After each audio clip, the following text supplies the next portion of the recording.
اعوذ باللہ من الشیطان الرجیم بسم اللہ الرحمن الرحیم.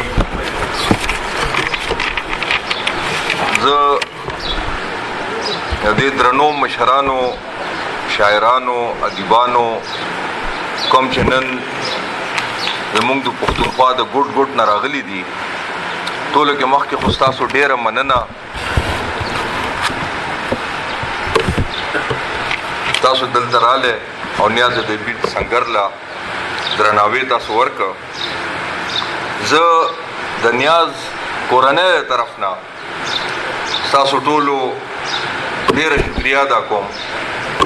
یو څو خبرې کوم چې زیاتې خو اسیر منګل صاحب وکړې، خو نیاز ادبي سنگر چې دی یو د دې د ادبي اړخ دی او زموږ چې کومه ادبي څانګه ده نو هغه ادبي هلې ځلې کوي.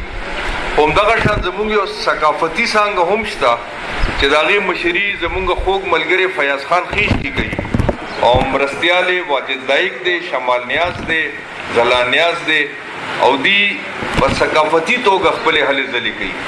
دغه شان زموږ یو هنري څانګه ده چې مشري یې زموږ ګران مشر نورالبشر نوید صاحب کوي او مرستیالو کې جمشید علي خان دی، نور ملګري ورسره دي، فضل وهاب در صاحب هم موږ سره همدغه شان ثقافتي څانګه کې مرسته کوي.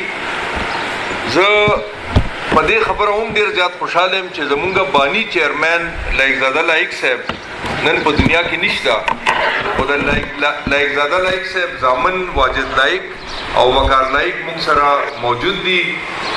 موږ سره په نیاز ادبي سنگر کې پورا خپل عیسا او خپل رول هغې پالي. نو موږ ته زه خو دا خبره ظاهره ده لایقزاده لایق صاحب ځای چې دی هغه څوک نشي نیولی او کومه خلا چې زموږ د باني چیرمین د تلو په وجه باندې موږ ته دا مخامخ شوې ده، خو کم از کم دغه خبره ده چې دا زامنې موږ سره دي نو موږ ته داسې ښکاري چې لایق صاحب په څه نه څه طریقه موږ سره نن هم موجود دی. زه خاص طور سره شکریا ادا کوم د خپلو خویندو سمینا قادر بیبي ده، کلثومزی بیبي ده چې دې وخت راوستی دی او موږ سره په دې محفل کې ګډون کړی دی. ستاسو یو جهان مننه. د په سټیج باندې چې زموږ کوم مشران ناست دي، رحمت شاه سعید صاحب خاص طور باندې نن زموږ صدارت کوي، ستاسو ډېره زیاته مننه. زه ستاسو د شاعرانو منځ کې نن راتلل نه غواړم.